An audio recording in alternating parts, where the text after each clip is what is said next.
성동 청계 SK뷰, 서대문 센트럴 아이파크, 반포 메이플 자이. 서울의 신축 아파트들입니다. 부푼 기대를 안고 새 집을 분양받았던 수분양자들이 지금 새 집에 들어가지 못하고 있습니다. 세 단지 모두 절반 정도만 새 집에 입주를 할 수 있고 나머지 절반은 빈집으로 남아있는데요. 이수연 씨는 2022년 말 서울의 1800세대 규모 신축 아파트를 분양받았어요. 전용 84타입 분양가 16억. 그녀는 분양권 투자로 시세 차익을 노리겠다는 생각이었어요. 전세 세입자를 구해서 전세금으로 중도금 대출과 잔금을 메우고 계약금과 일부 돈만 가지고 신축 아파트를 소유할 생각이었죠. 하지만 대출 규제가 터지면서 모든 게 무너졌어요. 전세 대출이 금지되자 임차인에게 전세 주면서 새 집을 소유하는 게 불가능해졌습니다. 전세입자들 중 현금 부자는 없고 대부분 대출에 의존하는 사람들인데 이제 대출이 불가능하기 때문에 다들 발길을 돌렸죠. 그녀는 결국 담보대출로 해결해보려고 했지만 그마저도 한도가 막혀서 불가능했습니다. 결국 모자란 돈은 대부업체에서 10% 이상의 금리로 빌려야 하는 상황입니다. 대체 무슨 일이 일어나고 있는 걸까요?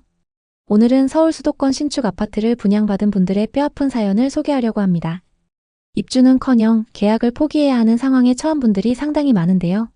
임차인들의 전세대출 자금으로 집주인들이 잔금을 치르려던 계획이 산산조각 난 거예요. 이 때문에 집주인들은 피가 마르는 고통을 겪고 있어요. 제가 직접 현장에 다녀온 이야기와 실제 투자자들의 생생한 사례를 전달드리겠습니다. 오늘의 주제는 실제 사례를 담았기 때문에 여러분이 공감할 수 있을 거예요. 자, 시작해볼까요? 제가 왜 이 주제를 다루냐면 지금 비슷한 상황에 처한 분들이 너무 많기 때문이에요. 신축 분양 아파트를 계약해서 전세금으로 잔금을 치르려다가 규제 때문에 이자 폭탄을 맞고 결국 계약을 포기하거나 큰 손해를 보게 되는 상황. 그 절망감 오늘 이야기를 통해 직접 느껴보시죠. 먼저 서울의 한 신축 아파트 단지의 상황을 살펴보겠습니다. 건설사가 지정한 입주 기간이 한 달 전에 끝났는데 아직도 빈집들이 대부분입니다. 이사 차량은 가끔 한 대씩 보일 뿐이고 지난달 입주율은 겨우 48%에 그쳤습니다. 왜 이런 일이 벌어졌을까요? 바로 정부의 부동산 규제 때문이에요. 이 규제는 소유권 이전 조건부 전세 대출을 전면 금지시켰어요. 임차인이 대출을 받아 전세금을 주고 그 돈으로 집주인이 잔금을 치르는 갭투자 방식이 완전히 막힌 거죠. 규제가 시작되면서 집주인들은 임차인을 구하지 못하고 있어요. 특히 신축 분양 아파트 집주인들 대부분이 그런 상황입니다. 제가 현장에서 만난 한 집주인은 이렇게 말하더군요. 전세 임차인만 구하면 잔금을 메울 수 있었는데 이제 그게 안 된다네요. 제2금융권에서 고금리 대출을 알아보고 있어요. 그렇게 되면 이자만 매달 수백만 원이 나가요. 투자라고 해봤자 빚만 쌓이는 기분이에요. 수많은 가족들의 생계를 위협하는 상황입니다. 이현정 씨는 30대 후반 직장인입니다. 2022년 말 서울의 1800세대 규모 신축 아파트를 분양받았어요. 전용 84타입 분양가 16억. 이현정 씨는 분양권 투자로 시세 차익을 노리겠다는 생각이었어요. 전세 세입자를 구해서 전세금으로 중도금 대출과 잔금을 메우고 계약금과 일부 돈만 가지고 신축 아파트를 소유할 생각이었죠. 사업을 하면서 분양권 투자로 은퇴 자금을 모을 수 있을 거라 믿었어요. 친구들과 가족들에게도 분양권 당첨 소식을 자랑했죠. 하지만 대출 규제가 터지면서 모든 게 무너졌어요. 소유권 이전 조건부 전세 대출이 금지되자 임차인에게 전세 주면서 새 집을 소유하는 게 불가능해졌습니다. 임차인들 중 현금 부자는 없고 대부분 대출에 의존하는 사람들인데 이제 대출이 불가능하기 때문에 다들 발길을 돌렸죠. 이현정 씨는 결국 담보대출로 해결해보려고 했지만 그마저도 한도가 막혀서 불가능했습니다. 결국 모자란 돈은 사금융권에서 10% 이상의 금리로 빌려야 하는 상황입니다. 월세로 돌려도 수익이 안 나요. 오히려 적자예요. 투자라고 했는데 빚더미에 앉았네요. 이 아파트를 팔아야 할지 버텨야 할지 모르겠어요. 이현정 씨의 사례처럼 규제 직격탄을 맞은 갭 투자자들이 속출하고 있습니다. 입주율 하락의 원인이 잔금 대출 미확보 때문이라고 하니 이현정 씨와 비슷한 상황에 처한 사람들이 매우 많다는 걸 알 수 있습니다. 현장을 돌아보니 이 아파트 단지 주변에 부동산 중개사무소는 한산했습니다. 그중 한 중개사무소에 들렸는데요. 전세 매물은 거의 없고 월세로 전환하는 집주인들이 많아요.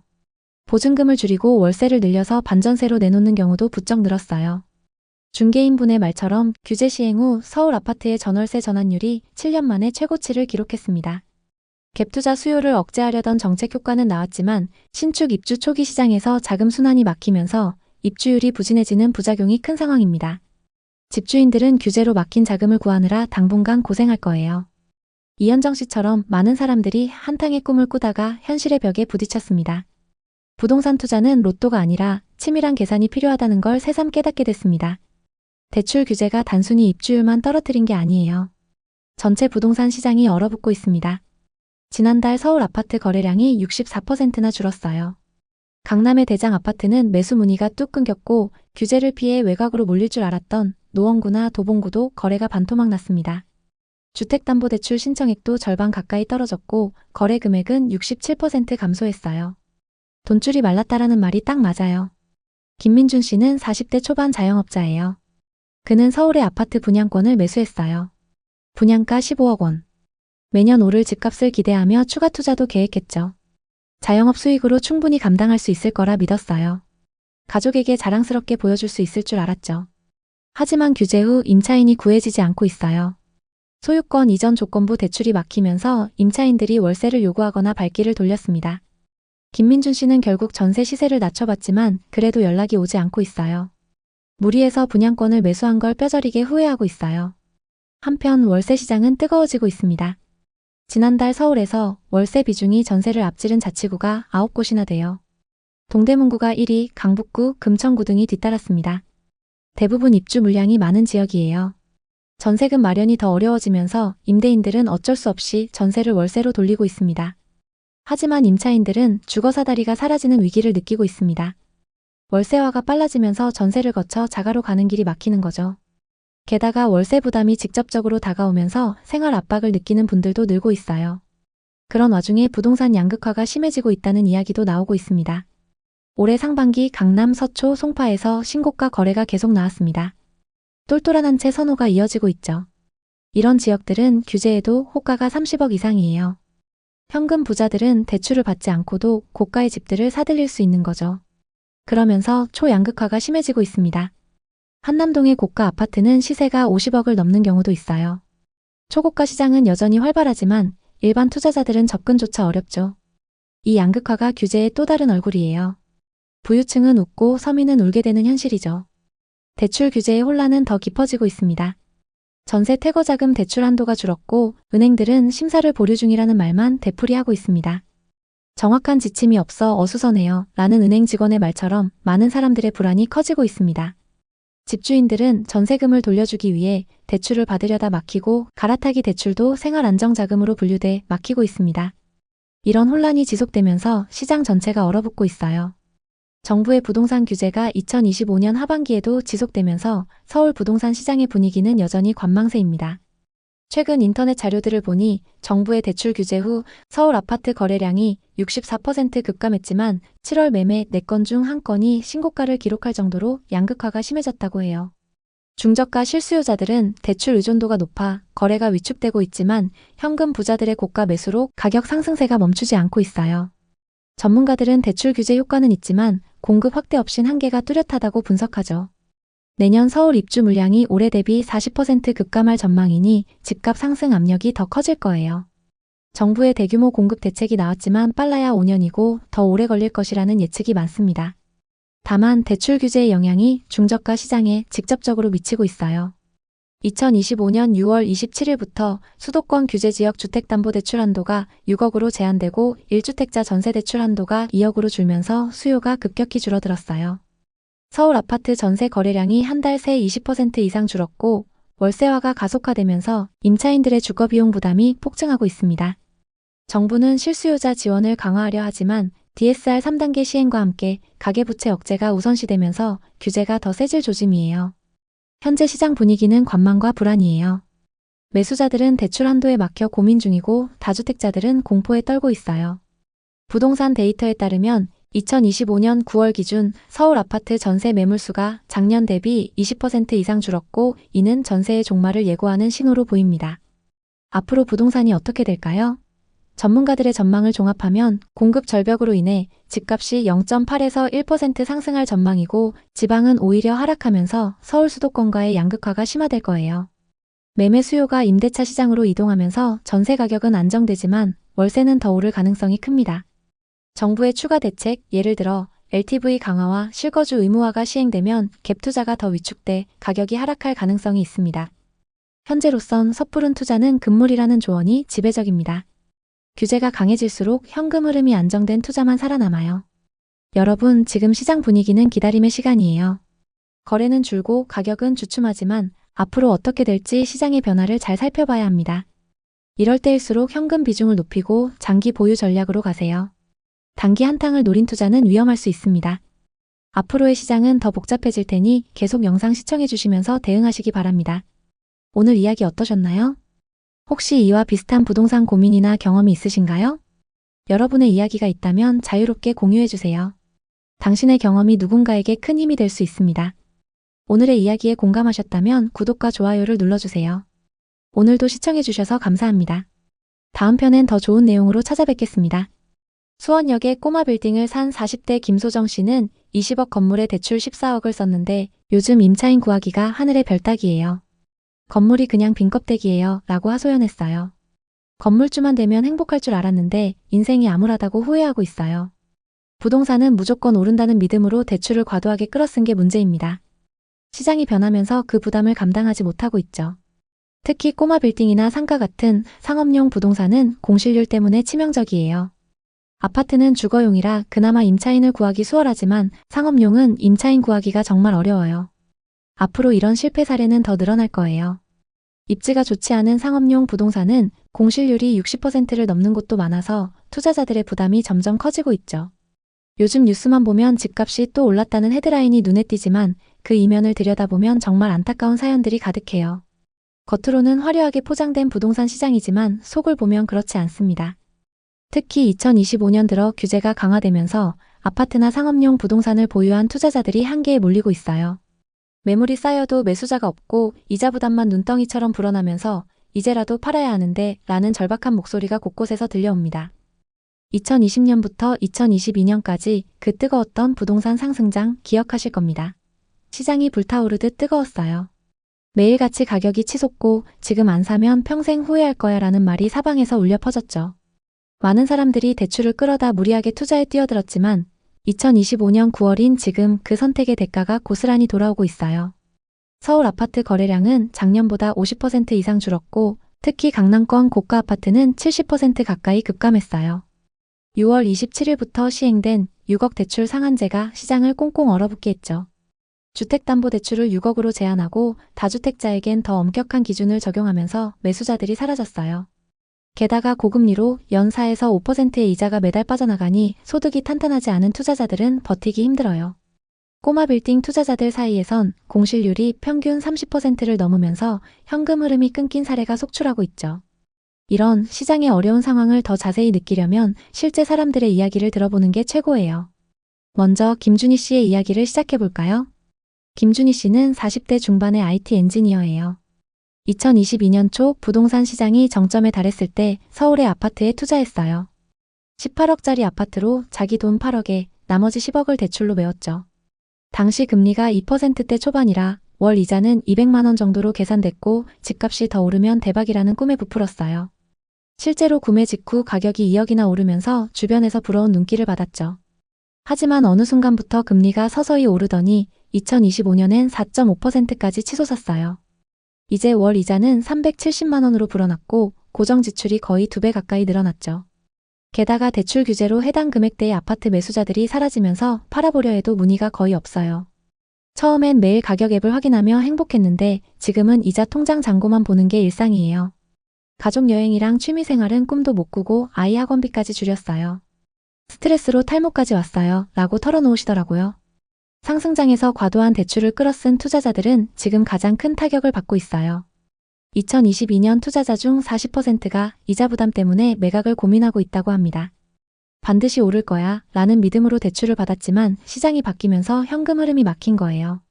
이런 분들일수록 가족 관계가 안 좋습니다.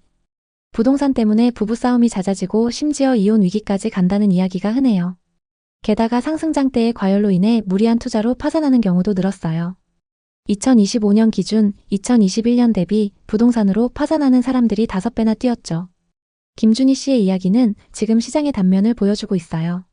거래가 얼어붙으면서 가격은 소수의 거래로만 간신히 버티고 있어요. 대부분 하락세를 겪고 있죠. 대출 규제 이후 한 달 만에 서울 거래량이 64% 줄었고 신고가를 찍는 건 현금 부자들이 산 극소수 물건들 뿐이에요. 나머지는 매물이 쌓여만 가죠. 특히 20, 30대 젊은 세대의 수요가 뚝 떨어졌어요. DSR 강화로 대출 한도가 줄어들면서 살 수 있는 사람이 줄어들고 있죠. 전세 대출 보증 비율도 낮아지면서 임대 시장마저 불안정해졌어요. 집주인과 임차인 모두 힘든 상황에 처한 상황입니다. 상업용 부동산 상황은 더 심각합니다. 박미경 씨는 50대 초반 자영업자예요. 2021년 부동산 상승장이 한창일 때 안정적인 월세로 노후를 준비하자는 마음으로 강북구의 소형 꼬마 빌딩에 투자했어요. 22억짜리 건물로 자기 자본 7억에 대출 15억을 끌어다 썼죠. 역세권이라 임차인들이 금방 구해졌고 월세 수익이 이자를 커버하고도 꽤 많이 남았어요.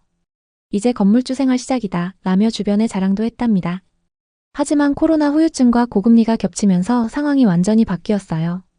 2023년부터 자영업자들이 줄줄이 문을 닫으면서 공실이 하나 둘씩 생겼고 지금은 공실률이 30%나 돼요.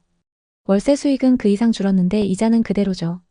매달 적자가 쌓이니 미경 씨는 운영하던 가게까지 접을 뻔했어요. 상승장 때는 빌딩 사는 게 최고의 선택인 줄 알았는데 이제는 짐덩이에요.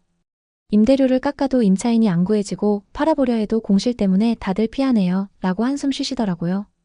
이건 미경 씨만의 이야기가 아니에요. 꼬마 빌딩 투자 실패의 60%가 공실 관리 부족과 과도한 대출 때문이라고 해요. 상승장에서 빌딩 값이 오를 거야 라는 기대에 현금 흐름 계산을 소홀히 한 탓이 크죠.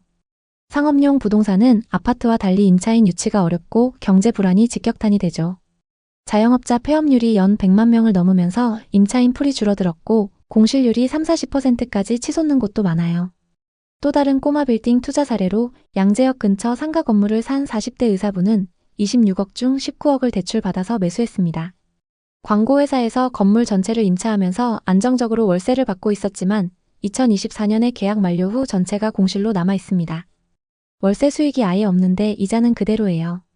손해를 보고라도 팔까 했지만 매수자가 없어 포기 상태예요 라고 하소연했죠. 이런 사례들은 상승장의 과열이 낳은 후유증이에요.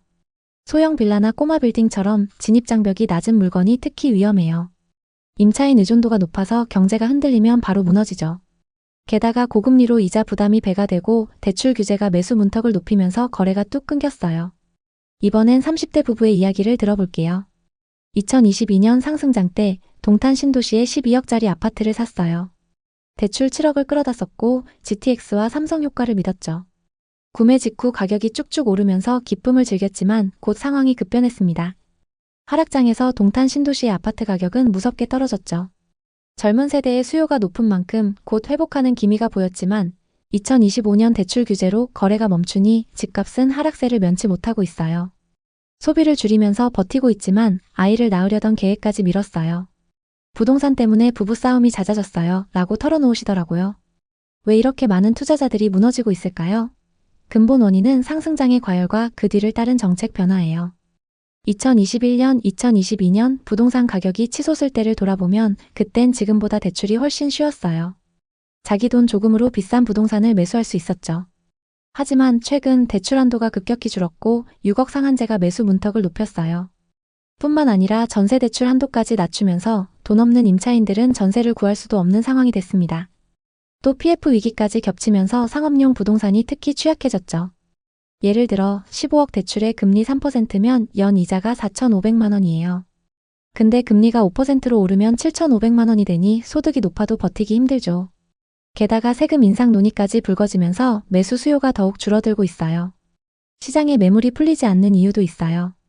많은 집주인들이 그래도 집값은 더 오를 거야 라는 기대에 매물을 내놓지 않거나 시세보다 비싸게 내놓고 있죠. 하지만 정작 매수자는 대출 규제와 고금리 때문에 선뜻 나서지 않습니다. 서울 수도권 핵심 지역은 공급 부족으로 입주 물량이 많이 줄었지만 수요 위축이 더 큰 상황입니다. 2025년 하반기 전국 아파트 입주 물량이 작년보다 25% 감소할 거라는 전망도 있어요. 상업용 부동산은 공실률이 40%대를 넘나들며 장기 불황에 빠져 있어요. 자영업자 폐업률이 연 100만 명을 넘으면서 공실이 급격히 늘어나고 있죠. 이런 환경에서 투자자들은 2중, 3중의 압박을 받고 있어요. 이상호 씨는 40대 중반의 회사원으로 2022년 상승장의 여파를 타고 서울 서대문구에 18억짜리 호남형 빌딩을 샀어요. 대출 12억을 끼고 금리가 곧 내릴 거야 라는 기대로 투자했죠. 초기엔 월세와 관리비가 550만 원 정도 들어와서 이자를 내고도 많이 남았어요. 하지만 시간이 지나면서 임차인들이 빠져나갔어요. 지금은 지하와 3층 전체가 비어있죠. 사무실 임차인들은 재택근무 증가로 상가 임차인은 자영업 불황으로 떠났죠. 월세 수익은 대폭 줄었고 이자를 내고 나면 적자가 계속되고 있습니다. 2년째 대출 이자만 갚는 기분이에요. 가족 모임에서도 부동산 이야기는 입도 뻥끗 못해요. 스트레스 때문에 당뇨까지 왔고 팔려고 내놨지만 반년째 문의 하나 없어요 라고 한숨 쉬시더라고요. 꼬마 빌딩 실패의 70%가 입지 분석 미흡과 과도한 대출 때문이라고 하죠. 상승장일 때 호재만 따라가면 된다고 생각한 게 화근이었어요. 또 수원역에 꼬마 빌딩을 산 40대 김소정 씨는 20억 건물에 대출 14억을 썼는데 요즘 임차인 구하기가 하늘의 별 따기예요. 건물이 그냥 빈 껍데기예요 라고 하소연했어요. 이런 사례들의 공통점은 부동산은 무조건 오른다는 믿음으로 대출을 과도하게 끌어섰다는 거예요. 하지만 시장이 변하면서 그 부담을 감당하지 못하고 있죠. 특히 상업용 부동산은 공실률 때문에 치명적이에요. 아파트는 주거용이라 그나마 임차인을 구하기 수월하지만 상업용은 임차인 구하기가 정말 어려워요. 앞으로 이런 실패 사례는 더 늘어날 거예요. 특히 입지가 별로인 상업용 부동산은 공실률이 60%를 넘는 곳도 많아서 투자자들의 부담이 점점 커지고 있죠. 그렇다면 우리는 어떻게 해야 할까요? 첫째, 무리한 대출은 절대 피하세요. 상승장일 때처럼 레버리지로 대박을 꿈꾸기보단 소득의 30% 이내로 대출을 유지하는 게 안전해요. 부동산 투자는 현금 흐름이 생명인데 공실이나 금리 변동에 취약하니까요. 둘째, 장기적인 관점으로 접근하세요. 단기 차익을 노리다 실패한 사례가 너무 많아요. 임대 수요가 안정적인 곳이나 규제를 피해갈 수 있는 곳을 노리는 게 현명하죠. 셋째, 시장 변화를 미리 읽으세요. 금리 인하나 규제 완화 시점을 노리되 지금처럼 불확실한 시기엔 관망이 답이에요. 계속적으로 부동산 규제 카드가 나오면서 분위기가 좋지 않습니다. 2025년 하반기엔 금리 인하 기대가 있지만 각종 규제가 풀리지 않으면 거래는 더 줄어들 거예요. 또 세금 강화로 부동산 보유자들이 매물을 내놓으면 가격 조정이 올 수도 있고 상업용 부동산은 오프라인 위기로 더 큰 충격이 예상돼요. 하지만 장기적으로 보면 부동산은 여전히 매력적인 자산이에요. 무주택자에겐 저가 매수 기회가 올 수도 있죠. 부동산은 한 번의 선택이 중요합니다. 특히 상업용 부동산은 더 신중해야 해요. 오늘 이야기 어떠셨나요? 혹시 이와 비슷한 부동산 고민이나 경험이 있으신가요? 여러분의 이야기가 있다면 자유롭게 공유해주세요. 당신의 경험이 누군가에게 큰 힘이 될 수 있습니다. 오늘의 이야기에 공감하셨다면 구독과 좋아요를 눌러주세요. 오늘도 시청해주셔서 감사합니다. 다음 편엔 더 좋은 내용으로 찾아뵙겠습니다. 2025년 자료를 보니 귀농귀촌 실패율이 70%를 넘습니다. 이유는 일자리 부족과 고립감이에요. 대부분의 전원주택이 비슷합니다. 주인들은 아마 땅값을 평당 수십만 원 주고 샀을 거예요. 이수연 씨는 2021년 경기도 양평으로 이사했어요. 전원주택을 꾸미고 그곳에서 아이를 키우는 게 로망이었죠. 토지의 주택까지 5억을 투자했습니다. 하지만 생각했던 것과 다르게 전원주택 생활은 너무 힘들었어요. 근처에 편의시설이 부족해서 장을 한번 보려면 한참을 나가야 했고 일상이 무료했어요. 게다가 2025년 경제 불안으로 프리랜서 일이 뚝 떨어졌어요. 그러다 보니 전원생활 자체가 어려워졌죠. 결국 빚 3억을 갚지 못해 경매에 넘어갈 위기에 처했어요. 요즘 시골 전원주택 로망을 꿈꾸는 분들이 정말 많아요. 자연 속에서 여유롭게 살며 텃밭 가꾸고 커피 한 잔 마시며 산을 바라보는 그 그림 같은 삶을 상상하시죠. 하지만 현실은 전혀 다릅니다. 폭삭 망하는 경우가 태반이에요. 오늘은 그런 실패 사례를 들려드리겠습니다. 산골짜기 깊숙한 곳에 위치한 전원주택이 있습니다. 길이 험난해서 차가 흔들리고 낭떠러지 옆으로 아슬아슬하게 올라가야 나오는데 이런 곳이 뭐가 좋다고 집을 짓나 싶을 정도예요. 12억짜리 전원주택인데 지금 경매로 나와서 3억대까지 떨어졌어요. 그래도 낙찰이 안 되네요. 왜 이렇게 헐값이 됐을까요? 먼저 이런 전원주택의 경우 실패의 원인이 여러 가지가 있습니다. 부지가 1000평이 넘는데 산속 깊숙한 곳에 있어요. 앞에는 확 트인 경치가 있지만 뒤로는 가파른 산이 버티고 있고 비 오는 날이면 안개가 자욱해서 귀신 나올 분위기예요. 주인은 아마 도시에서 지쳐서 자연인처럼 살자 하고 들어왔을 거예요. 그런데 이런 곳에서 살다 보니 외로움과 불편함이 쌓여서 포기한 거죠. 실제로 최근 인터넷 자료를 보니 2024년, 2025년 귀촌 실패 사례가 쏟아지고 있습니다. 인구 감소로 귀촌 생활이 어려워지고 교통 불편이 가장 큰 이유라고 해요. 예를 들어 유튜브나 뉴스에서 본 바에 따르면 귀농 귀촌 실패율이 70%를 넘고 특히 젊은 층에서 더 높습니다. 김미아 씨는 40대 후반 서울에서 광고 회사를 하던 분인데 2023년에 경기도 양평의 전원주택으로 이사했어요.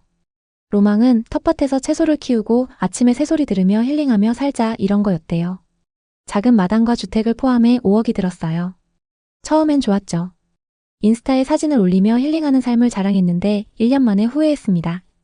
왜냐면 병원 한번 가려면 차로 1시간 그리고 마트도 30분 거리예요. 게다가 겨울에 눈이 오면 길이 막혀서 고립됐대요. 난방비도 문제였어요. 김미화 씨 집은 비싼 단열재를 썼는데도 추워서 추가로 보일러를 설치하느라 큰 비용이 들었대요.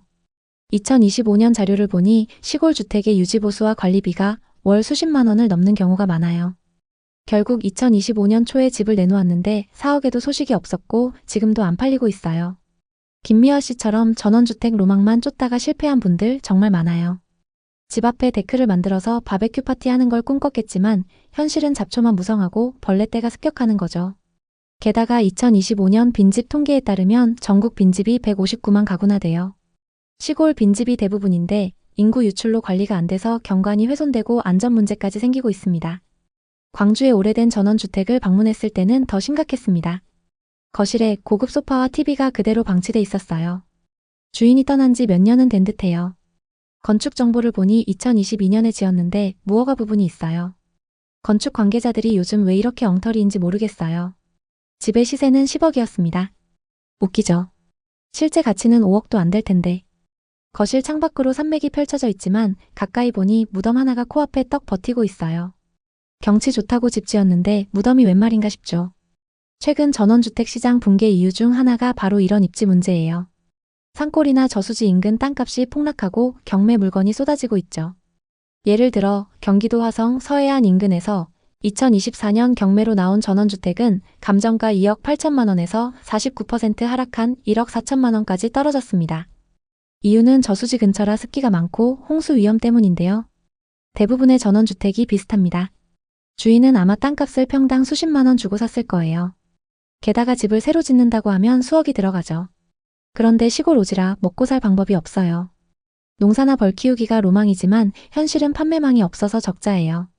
제가 아는 분도 2021년에 표고버섯 농사를 시작했는데 중국산 경쟁으로 망했어요.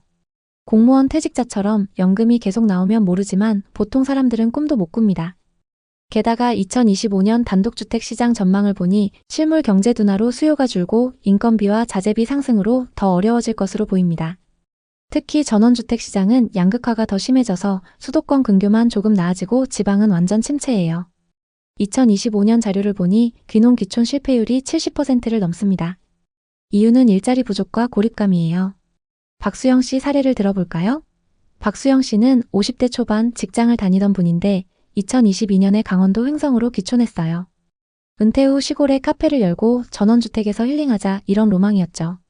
땅 사고 집 짓는데 6억 5천만 원 들였어요. 당시 주변에서 시골에 땅 사서 집 짓는 게 유행이라 박수영 씨도 기대가 컸습니다. 하지만 조금 지나니까 분위기가 확 달라졌죠. 무엇보다 마을 사람들 텃세가 심하대요. 관계가 좁은 시골 특성상 소문 한 번에 왕따 되기 쉽죠. 인터넷 후기를 보니 텃세 때문에 귀촌을 포기한 사례가 수두룩해요. 박수영 씨는 외지인 소리 들으며 스트레스 받았대요. 게다가 금리 인상으로 지출 비용이 증가했어요. 결국 집을 처분하기로 마음먹었고 저렴한 가격에 집을 내놨지만 아무도 살 사람이 없었죠. 부동산 커뮤니티를 살펴보면 비슷한 사례가 많습니다. 한 50대 부부는 대전에서 시골로 갔는데 생활 인프라가 없어서 고역 게다가 요즘 집값이 떨어져서 후회하신대요. 황금성도 문제예요. 시골 집은 다시 팔기 어렵고 빈집이 많아서 연식이 조금만 돼도 찾는 사람이 거의 없어요. 게다가 요즘 지방 부동산 시장 자체가 위기입니다. 신축 아파트도 미분양이 넘쳐나고 구축 아파트 가격은 멈출 줄 모르고 하락하고 있어요. 전원주택은 더 심하죠. 많은 분들이 모르시는 시골살이의 단점도 있습니다. 마을 텃세와 발전기금을 강요하는 곳도 있고 풀과 벌레 관리의 어려움, 야생동물 피해 등. 또 집과 산이 너무 가까우면 붕괴 위험도 있어요. 전원주택 투자 실패 사례는 제주도에서도 나타나고 있습니다. 오션뷰에 혹해서 샀지만 반값까지 떨어진 곳도 있습니다. 유지비 부담과 인구 유출, 무엇보다 수요 감소가 큰 문제죠. 서울 빼곤 부동산 양극화가 매우 심합니다. 지방은 미분양 적체와 경매 매물 증가 상황이 심각합니다. 전원주택 경매가 증가하는 이유는 인구 감소에 공사비는 치솟고 유지 비용이 점점 늘어나기 때문입니다. 정부가 빈집 리모델링을 지원한다고 하지만 재정적 한계가 있습니다. 최민지 씨는 40대 후반 디자이너였는데 2024년에 충청도 시골로 이사했어요. 전원주택에서 홈오피스를 꾸미고 그곳에서 아이를 키우는 게 로망이었죠. 땅 200평의 주택까지 총 5억을 투자했죠. 하지만 2025년 경제 불안으로 프리랜서 일감이 뚝 떨어졌어요. 그러다 보니 전원생활 자체가 어려워졌죠. 부업을 하려고 해도 일감을 구할 수가 없었어요. 게다가 인근 학교가 폐교되면서 아이 교육 문제로 이혼 위기까지 갔죠. 또 빚 3억을 갚지 못해 경매에 넘어갈 위기에 처했어요. 인터넷 자료들을 보니 전원생활은 생각보다 할 일이 너무 많아서 실패한 사례가 많습니다. 게다가 2025년 시골 빈집 재탄생 프로젝트처럼 무상임대나 유학마을 조성을 시도하지만 아직 부족한 현실이죠. 이제 더 구체적으로 지역별로 살펴볼게요. 특히 수도권 근교인 양평, 광주, 여주, 이천 같은 곳에서 전원주택 경매가 쏟아지고 있어요. 이 지역들은 서울에서 가까워서 투자자들이 몰려들었지만 잘못 투자했다가 실패한 사례가 넘쳐나요. 먼저 양평부터 보죠. 양평은 산과 강이 어우러진 지역으로 전원주택의 메카로 불렸지만 2024년, 2025년 경매 물건이 폭증했어요. 예를 들어 양평읍 시내리에 있는 125평 토지의 전원주택이 2025년 8월 경매에 나왔는데 감정가 4억 4천만 원에서 유찰되어 2억 초반까지 떨어졌어요. 건축비도 안 나오는 가격이죠. 또 다른 사례는 양평 양서면 증동리의 신축 전원주택. 2년 전 매매가 5억 9천만 원에 나왔지만 아직도 팔리지 않았고 최근 급매로 3억대까지 인하됐어요. 이유는 접근성 문제와 유지비 부담이에요. 한 투자자는 양평 용문면 화전리의 주택에 6억 7천만 원을 투자했는데 경매에 넘어가서 2억 6천만 원까지 하락. 고금리로 대출 이자를 못 갚아서 망했대요. 양평에서 이런 실패 사례는 흔해요. 로망으로 산 땅이 맹지라서 소송 걸리고 홍수 위험까지. 게다가 유지비가 계속 늘어나면서 경매로 넘어가는 물건이 급증하고 있죠. 특히 정치권 이슈까지 겹치면서 말도 많고 탈도 많죠. 2025년 이후 양평의 전원주택 시장은 침체가 지속될 전망이에요. 공급 감소지만 수요도 줄어들고 미분양 증가로 가격이 하락세예요. 광주 쪽도 마찬가지예요. 광주 태촌면이나 도청면에서 전원주택 투자 실패 사례가 많아요. 한 사례는 광주 도청면 방도리의 3억 3천만 원짜리 전원주택입니다. 넓은 텃밭이 있지만 교통불편과 유지불가로 포기했죠. 투자자 한 분은 2021년에 7억을 투자해 카페와 주택을 지었는데 4년간 적자가 누적되면서 도저히 유지할 수가 없었죠. 2025년 현재 경매로 4억에 나와 있습니다. 광주 지역은 서울에서 가까운 거리지만 막상 출퇴근 시간에 다니려고 하면 차로 1시간 반 이상 걸리는 경우도 있습니다. 여주도 비슷해요. 여주 흥천면 상대리의 2억대 주택은 초저렴하지만 아무도 관심 갖지 않고 있습니다. 매물이 나온 지 1년이 넘었는데 매수자가 나타나지 않고 있죠. 한 귀촌자는 여주 세종대왕면에 5억을 투자해 타운하우스를 매수했는데 2025년 현재 가격을 인하해서 4억에 내놔도 안 팔립니다. 이천은 더 심각합니다. 이천 중리동이나 마장면에는 미분양 타운하우스가 쌓여 있습니다. 2025년 신축급 전원주택이 2억대로 하락했는데요. 투자자가 4억에 영끌로 산 게 경매로 넘어간 사례입니다. 이유는 고금리 장기화로 대출 상환 부담이 증가해서입니다. 2025년 이 지역들의 전망은 어둡습니다. 한국건설산업연구원 자료를 보니 수도권 주택 매매 가격은 1% 상승 중이지만 지방시골은 하락세입니다. 경매 증가 원인은 실물경제 둔화, 인구 감소, 수요 감소가 그 원인이에요. 특히 전원주택은 빈집 150만 호 시대의 수요 감소와 유지비 폭등으로 더 망할 수 있습니다. 이런 사례들을 보니 시골 전원주택 투자 실패는 공통 패턴이 있습니다. 로망으로 시작해 유지가 어려워지고 결국 빚에 시달리다가 경매로 끝나는 거죠. 앞으로 2025년 전원주택 시장은 어려움이 지속될 거예요. 공급량은 점점 감소 중이지만 수요가 그 이상으로 줄고 더욱이 지방은 회복 기대감 자체가 없습니다. 양평, 광주, 여주, 이천처럼 수도권 근교조차 경매 증가로 어려움을 겪고 있습니다. 전원주택에 투자를 하시려면 대출 대신 보유자금으로 투자하거나 연금 및 기타 자산으로 현금 흐름이 좋아야 버틸 수 있습니다. 로망만 쫓지 마세요. 한두 달 지나면 경치도 지겨워져요. 외로움에 못 이겨 도시로 돌아오는 분들이 가득해요.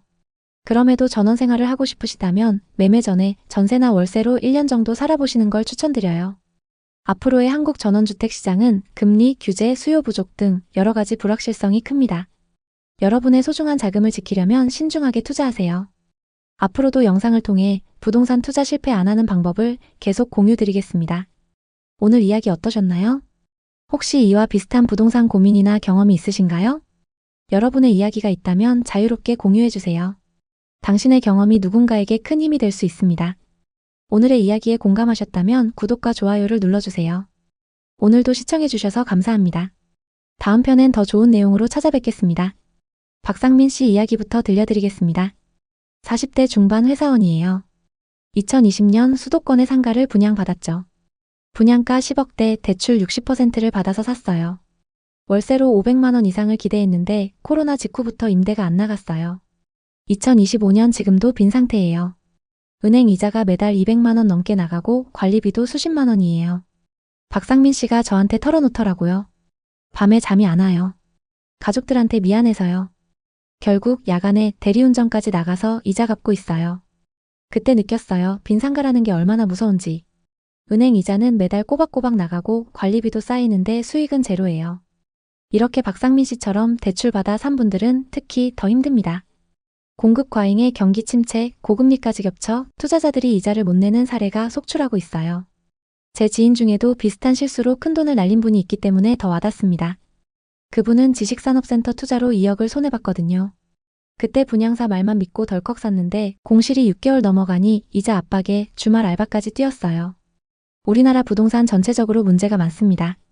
서울 강남에도 공실이 넘쳐나고 하남 미사와 위례, 광교, 그리고 동탄 같은 신도시들은 메인 상권을 빼놓고는 공실투성입니다. 먼저 서울의 상황부터 천천히 짚어보죠. 서울의 다른 지역들도 거의 다 마찬가지지만 특히 강남의 경우는 상가 공실이 유독 많아지고 있어요.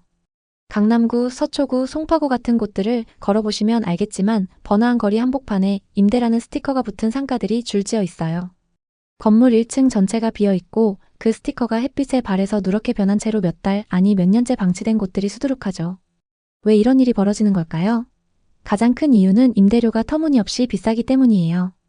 상인들이 장사를 해서 이익을 낸다 해도 그 이익으로 임대료를 내고 직원이나 알바 비용을 주고 나면 남는 게 거의 없어요.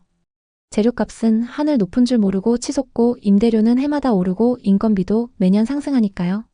결국 상인들은 버티지 못하고 혼자 운영하는 1인 가게로 전환하거나 아예 폐업을 선택하게 돼요. 제가 아는 한 상인분은 강남 논현동에서 작은 카페를 운영하시다가 임대료가 월 800만 원을 넘어서면서 이제는 커피 몇백 잔 팔아도 이익이 안 남아요 라고 하시며 문을 닫으셨어요. 이런 사례가 한두 곳이 아니에요.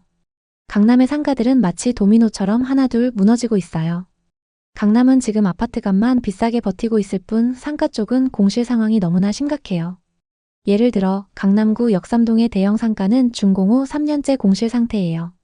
한두 개 상가가 아니라 건물 1층 전체가 비어있고 임대 마크가 붙어 있는 거예요. 신사동의 가장 핫한 상권에 있는 메인 상가도 준공 4년째 공실이에요. 지하 1층부터 1층, 2층까지 임대 스티커가 붙어 있는데 그 색이 이미 발해서 오래된 느낌이 들죠. 아파트 단지 상가들도 마찬가지예요.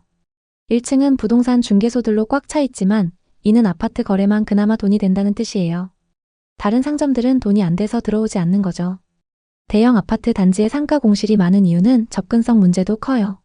각 아파트 단지마다 펜스를 쳐놔서 외부인이 이용하기 어렵고 단지 내부 주민들만으로는 타산이 맞지 않아요.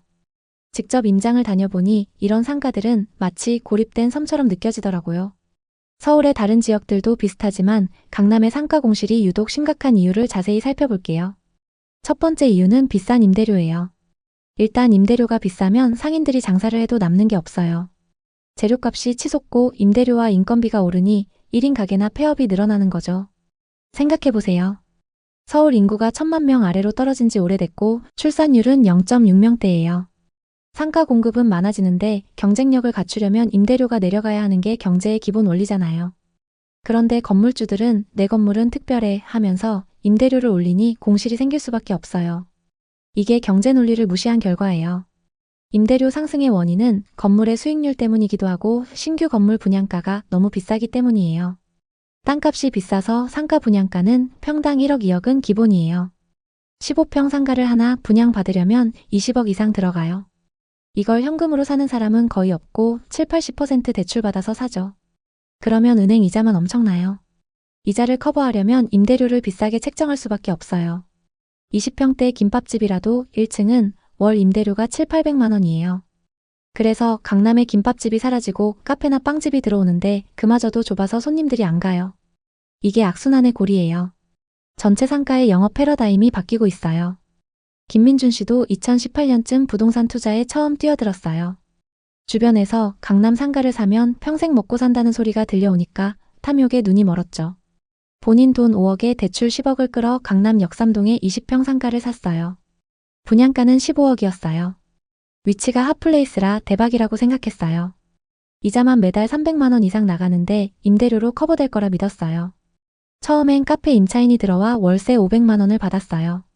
그런데 코로나가 터지면서 유동 인구가 뚝 떨어졌어요. 임차인이 임대료를 밀리다 결국 나가버렸어요. 2년 공실 동안 이자만 거의 1억, 관리비와 세금을 합쳐 엄청난 손실이 났죠. 밤에 잠 못 이루고 가족한테 미안했어요. 결국 매매로 내놨는데 제값을 받기도 힘들어요. 이 실패가 민준 씨 인생의 전환점이 됐어요. 이제 강남 상가 공실의 두 번째 이유, 소비 위축을 자세히 풀어보겠습니다. 우선 주거비용 증가의 영향이 매우 큽니다. 아파트 대출과 월세, 자녀 학원비, 생활비가 소득 증가를 앞지르니 지갑이 다치게 됩니다. 부동산 자산가들은 근로소득 외에도 자산소득이 있지만 그렇지 않은 사람들은 주거비용조차 부담됩니다. 그러다 보니 점점 고가의 지출부터 줄이게 되는 거죠. 하다못해 회식 장소와 모임 장소도 고급 레스토랑, 스크린 골프장에서 좀 더 저렴한 곳으로 바뀌고 있죠. 또 쇼핑과 외식도 자연스럽게 줄었습니다. 이 때문에 상가들이 점점 문을 닫게 되는 겁니다. 세 번째 이유는 오프라인에서 온라인으로의 완벽한 전환이에요. 쿠팡, 컬리, 테무 이용자가 많아 오프라인 상가의 필요성이 줄어들었어요. 장사하는 사람들조차 온라인으로 사업을 전환하다 보니 자연스럽게 상가 공실이 많아지게 된 거죠. 고금리 시대의 건물주들은 이자 부담으로 버티기 힘들어지고 있습니다.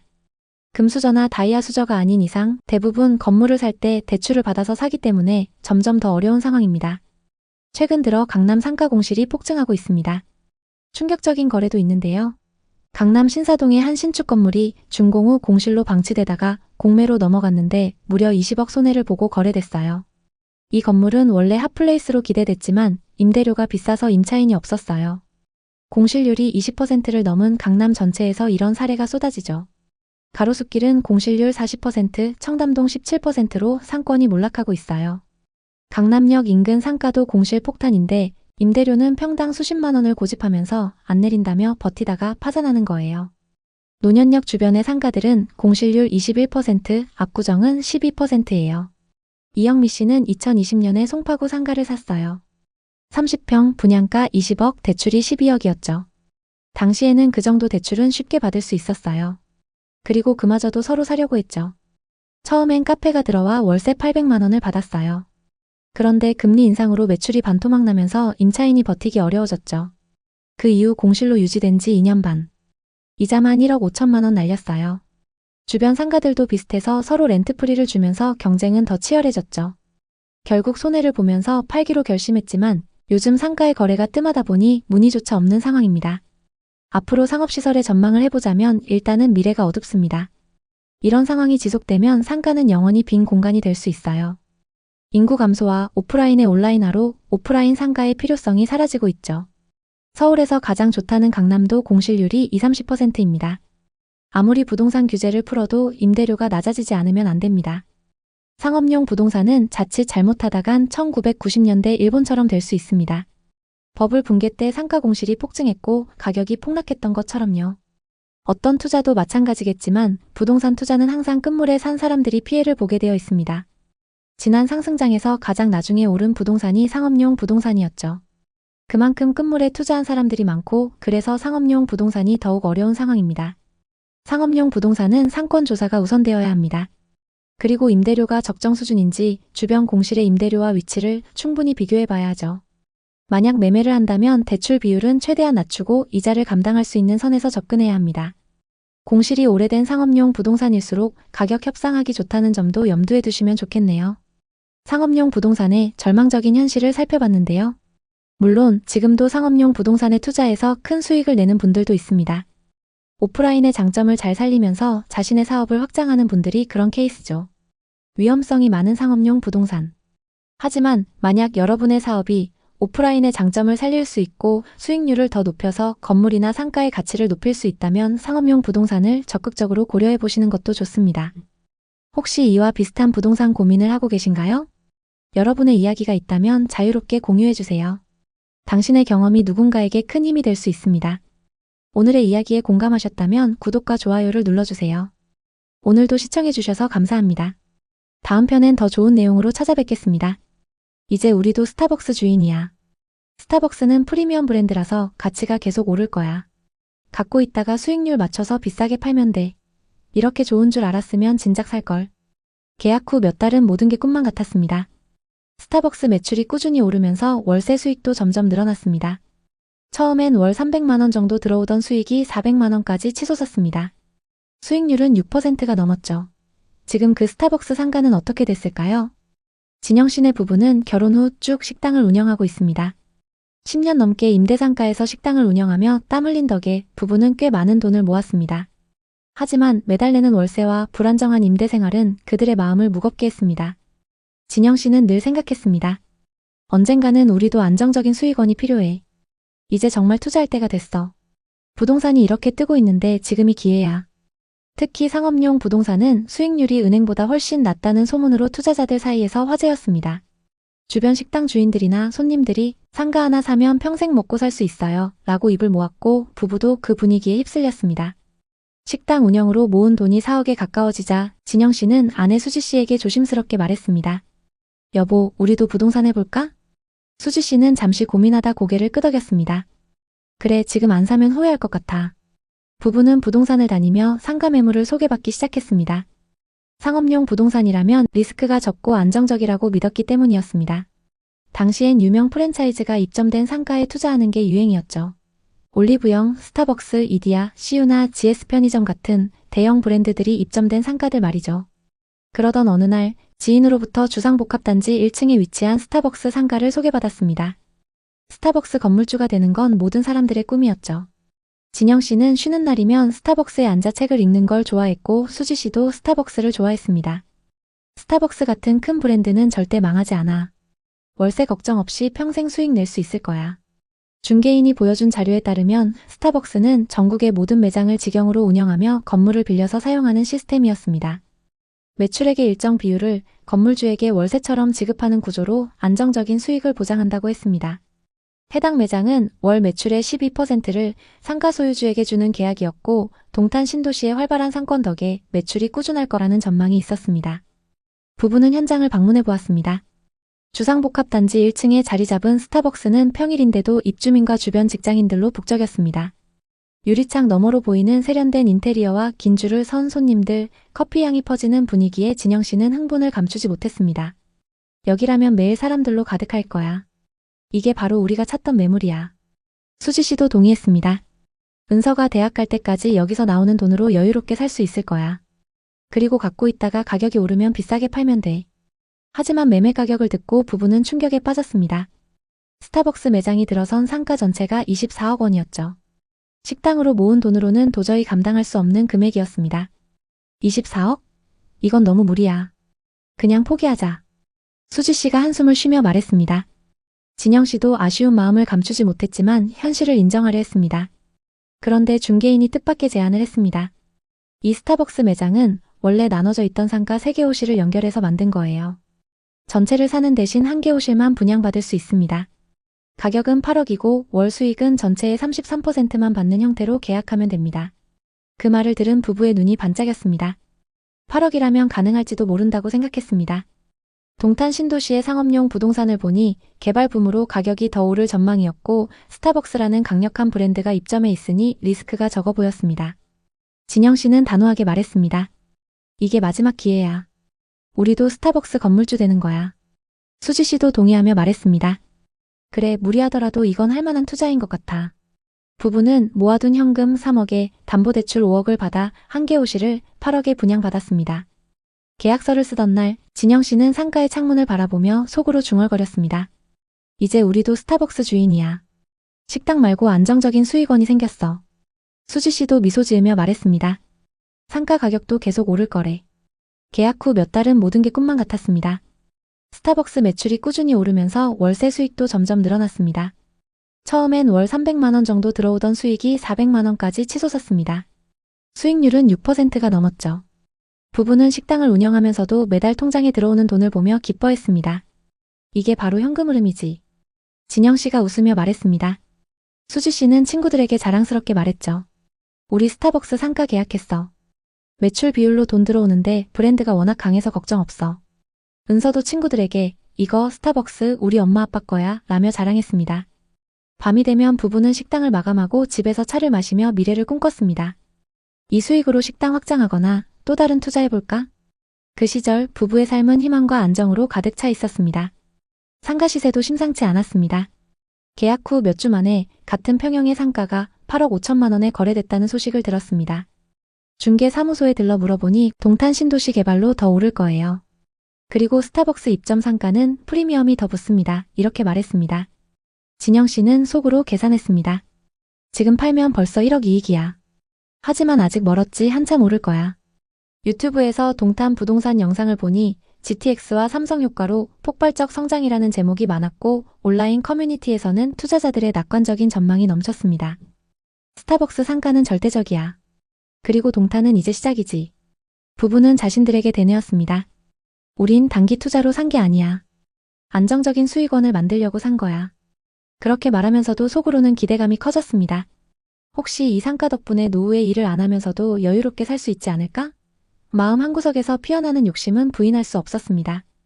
하지만 2023년 봄 분위기가 급격히 바뀌기 시작했습니다. 뉴스에서는 경제 불안 소식이 매일 쏟아졌고 동탄 상권도 서서히 위축되었습니다. 처음엔 남일처럼 느껴졌습니다. 스타벅스는 브랜드라 괜찮아.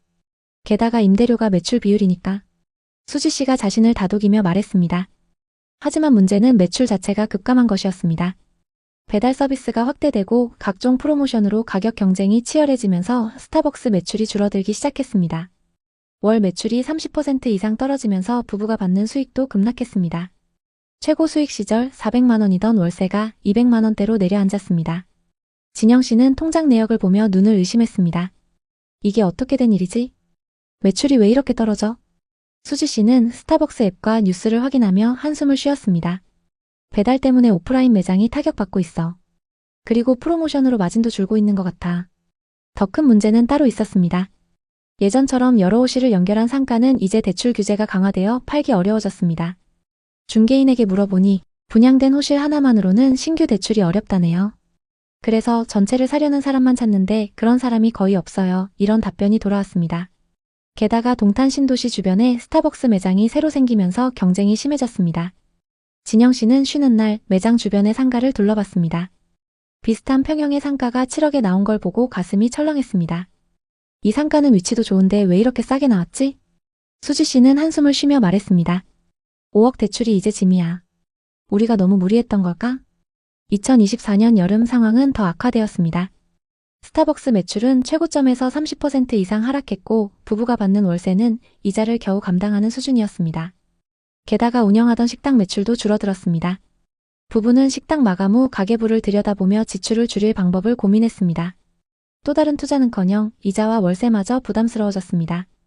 수지 씨는 은서 입시학원을 하나 더 보내지 못해 미안한 마음이 들었습니다.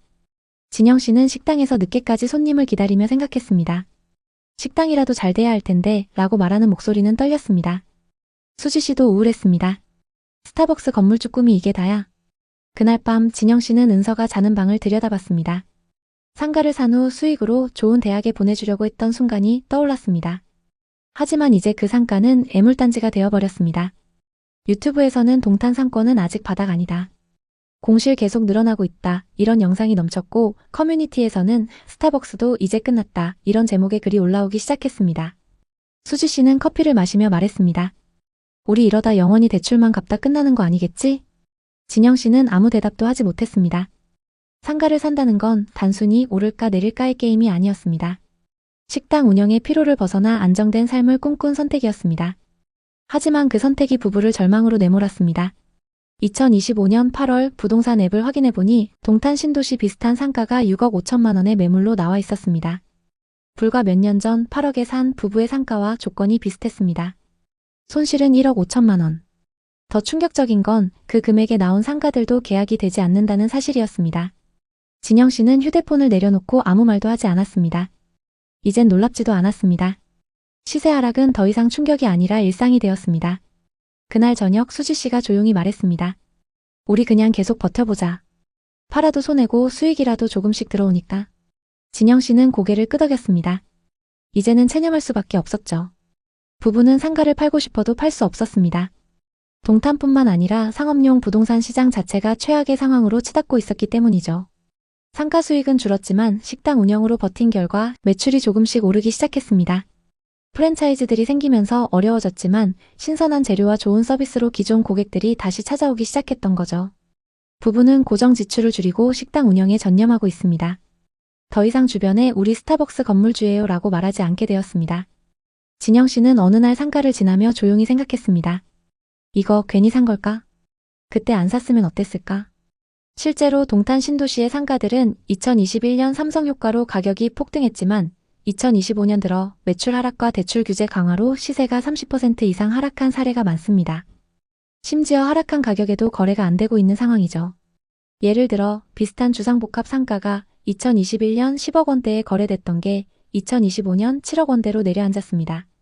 근처 지제역 주변의 상가도 2022년 7억에 분양했던 상가가 2025년 5월 5억대에 거래되었습니다. 이 상가들을 산 많은 사람들은 동탄은 신도시라 상업용 부동산은 무조건 오릅니다. 브랜드 입점 상가는 안전자산입니다. 이런 말에 이끌렸습니다. 각자의 이유로 확신이 가득했던 선택이었습니다. 하지만 결과는 팔지도 못하고 높은 이자만 갚으며 버티는 이들이 늘어나고 있습니다. 그나마 앞서 살펴본 부부처럼 유명 업체와 계약으로 임대료를 받고 있는 사람들은 낫죠. 공실로 유지되는 상가들이 수도 없이 많습니다. 그렇다고 모두가 실패했다고 단정 지을 수는 없습니다. 누군가는 손해본 부분을 만회하기 위해 매일 노력하며 살아가고 있기 때문입니다. 상가값은 하락했지만 삶은 계속되었죠. 최근 정부의 부동산 정책 변화로 규제가 심해지고 있고 스타벅스처럼 브랜드 매장이어도 매출 하락이 계속되고 있습니다. 여전히 어려운 상황인 건 사실이죠. 부동산, 특히 상업용 부동산에 투자할 때는 어떤 업종을 임차하고 어느 정도의 매출이 나올지를 먼저 생각해야 합니다. 만약 여러분도 투자 계획이 있다면 무리한 대출은 피하고 시장 흐름을 꼼꼼히 체크하시길 바랍니다. 혹시 부동산 투자로 성공하거나 실패했던 경험이 있다면 댓글로 공유해주세요. 여러분의 경험이 누군가에게 큰 힘이 될 수 있습니다. 오늘의 이야기에 공감하셨다면 구독과 좋아요를 눌러주세요. 오늘도 시청해주셔서 감사합니다. 다음 편엔 더 좋은 내용으로 찾아뵙겠습니다. 저는 수많은 현장을 다니면서 투자자들의 눈물을 직접 봐왔어요. 김태영 씨는 50대 초반 퇴직금으로 송도에 투자했어요. 2020년 센트럴파크 인근 아파트 30평대를 12억에 샀죠. 송도가 개발 호재로 뜨면서 집값이 오를 거라고 믿었대요.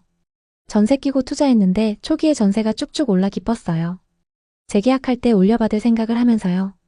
그런데 2023년부터 금리 인상과 공급 과잉으로 집값이 뚝 떨어졌어요. 전세도 같이 내려갔고 매매가는 8억 중반까지 하락했어요. 임차인이 전세 시세를 내려달라고 했고 급하게 고금리 대출을 받아 돌려줬죠. 태영 씨는 집을 팔고 싶었지만 너무 떨어져서 팔 수도 없었습니다. 팔면 손해만 3억이 넘기 때문이었죠.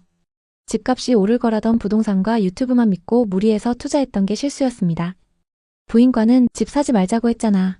이제 우리 어떡해 하면서 매일 큰 소리로 싸웠죠. 박태영 씨는 지금도 열심히 빚을 갚고 있지만 아직 갈 길이 멉니다. 스트레스로 고혈압까지 생겼죠.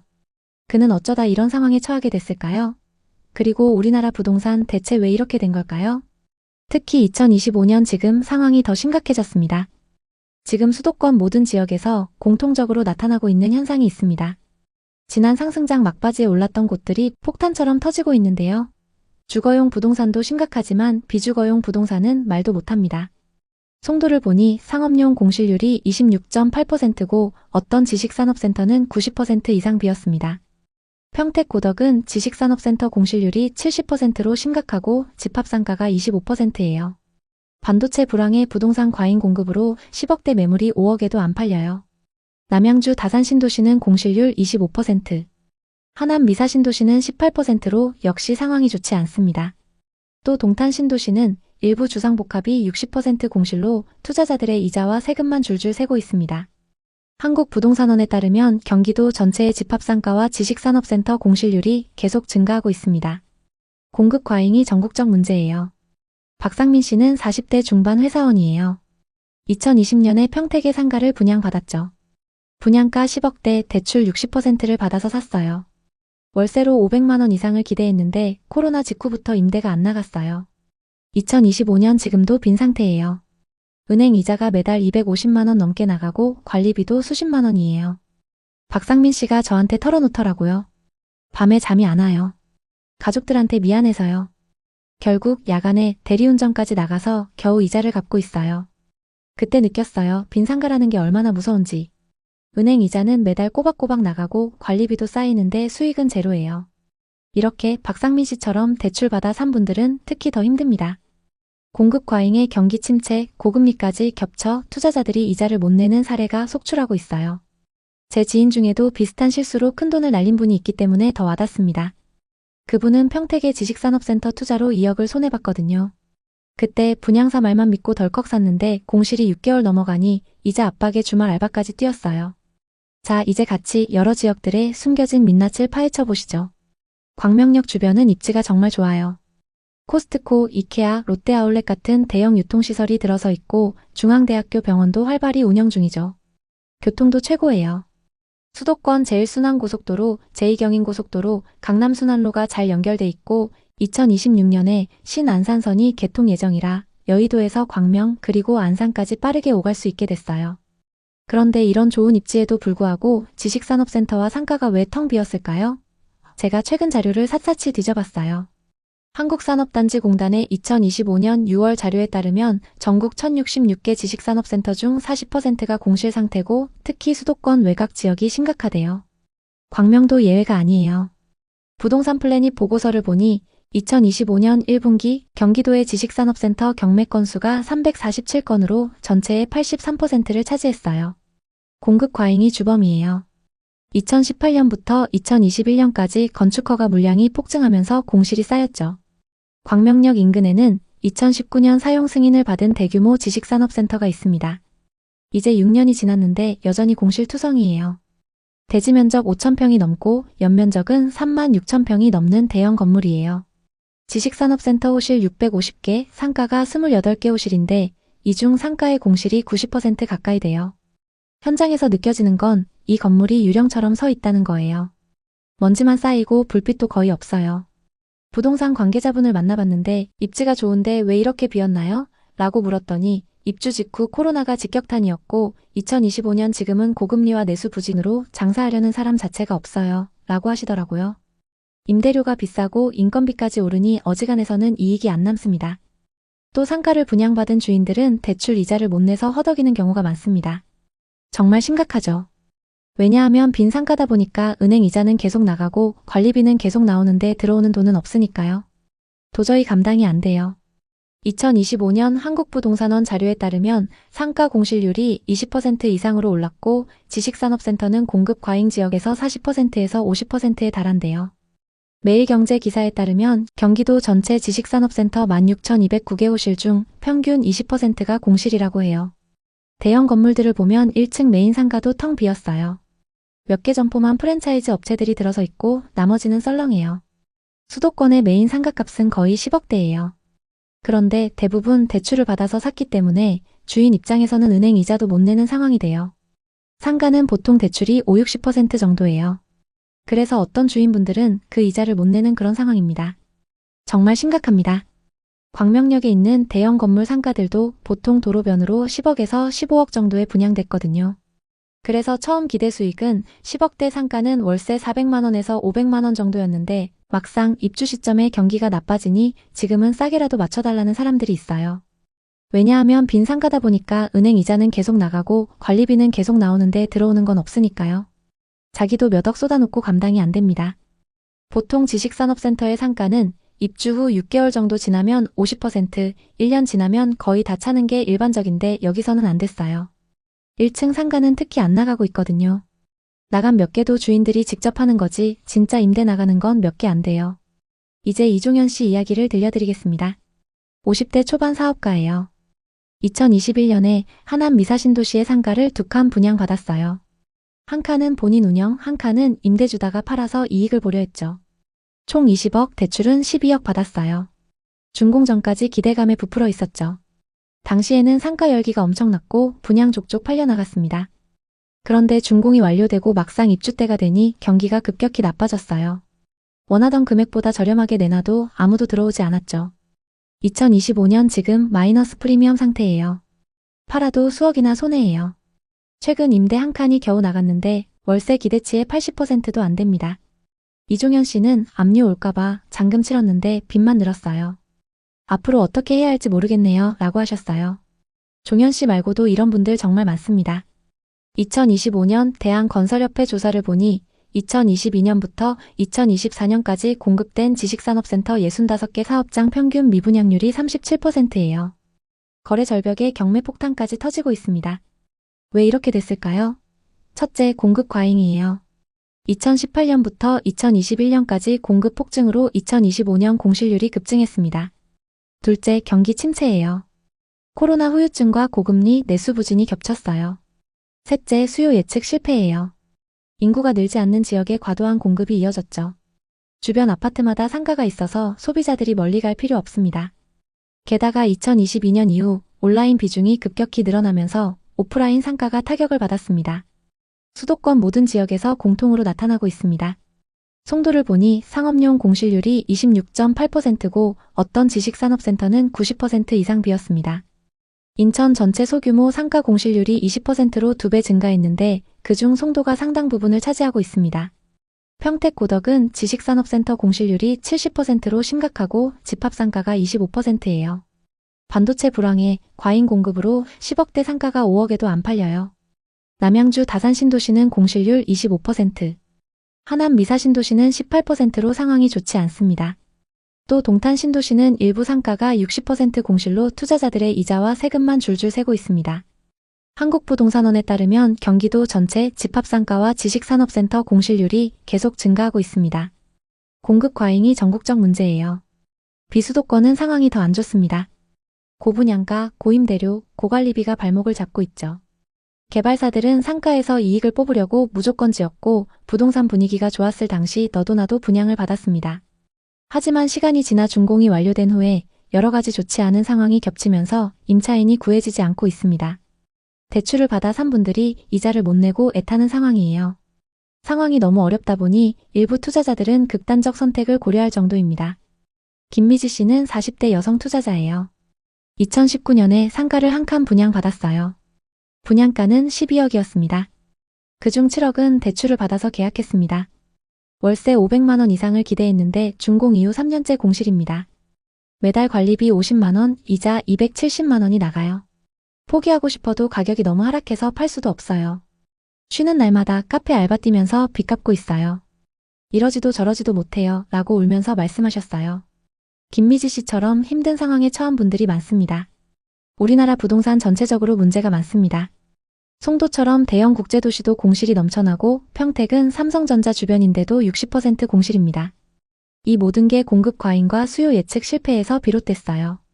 지식산업센터나 아파트나 모든 건물의 상가를 무조건 짓잖아요. 개발사 입장에서는 상가에 이익분이 많이 들어가 있어요. 그래서 상가를 많이 지어서 분양만 잘 되면 떼돈 버는 거니까 계속 짓죠. 분양은 어떻게든 다 합니다. 거의 다 팔려요. 그런데 임차인은 들어오지 않고 있습니다. 내 돈을 다 주고 사는 상가라면 내 돈 묶였다 생각하면 되는데 대다수가 대출받아 사셨거든요. 그래서 은행 이자도 못 내면서 임차인도 못 구하고 계속 애가 타는 상황이 생깁니다. 이게 지금 우리나라 부동산 전반적인 문제라고 볼 수 있겠죠. 그래서 상가나 지식산업센터 비율을 이제 좀 줄여야 됩니다. 그리고 대출 비율도 적정 수준으로 줄여나가야 합니다. 개발사들은 상가나 공장형 지식산업센터에서 이익을 많이 뽑으려고 노력하죠. 하지만 요즘 강남대로라고 해도 상가는 분양이 잘 안 됩니다. 개발사들이 다 끌어안고 있는 거예요. 그러다 보니까 또 어떤 개발사는 상가를 뺀 그 위에 주거용이나 업무시설 가지고 본전 이상을 다 뽑습니다. 개발사들 입장에서는 너무 쉽게 개발이 되고 있고 허가도 잘 받을 수 있습니다. 여러 가지 병폐들이 부동산에 다 몰려 있다고 보시면 됩니다. 제 지인분 이야기를 하나 더 할게요. 2020년에 동탄 상가 2칸을 분양받았었는데 한 칸은 가져갈 생각, 한 칸은 피 받고 넘길 생각이었어요. 하지만 막상 준공 완료됐을 때 분위기가 안 좋으니까 고민하다가 둘 다 잔금을 포기했어요.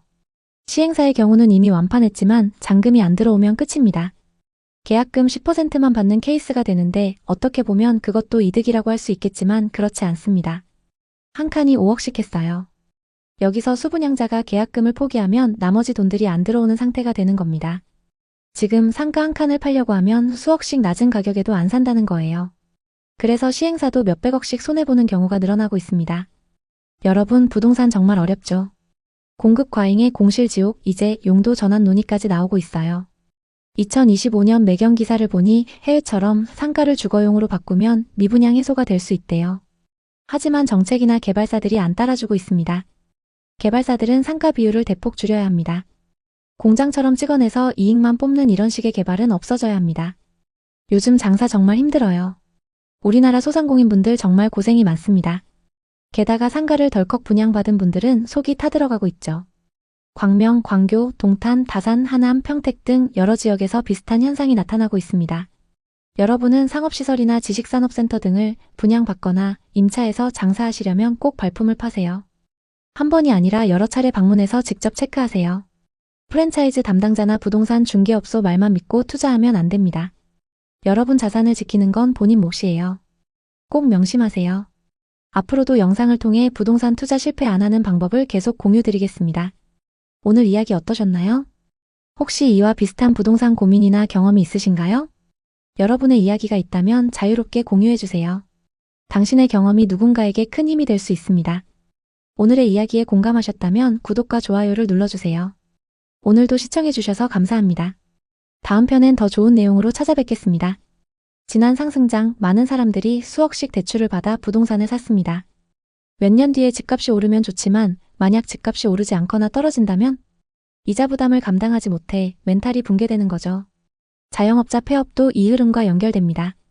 작년 한 해 동안 자영업자 100만 명이 폐업했는데 이는 대한민국 경제사에서 처음 있는 일이에요. 소매업에서 30만 명, 음식점에서는 15만 명 넘는 분들이 가게 문을 닫았습니다. 왜 이렇게 됐을까요? 코로나 팬데믹 동안 온라인 쇼핑과 배달 문화가 완전히 자리 잡으면서 오프라인 상업시설, 특히 거리 상점들이 큰 타격을 받았습니다. 자영업자 550만 명 중 60-70%가 월 순수익 100만 원 미만인 상황입니다.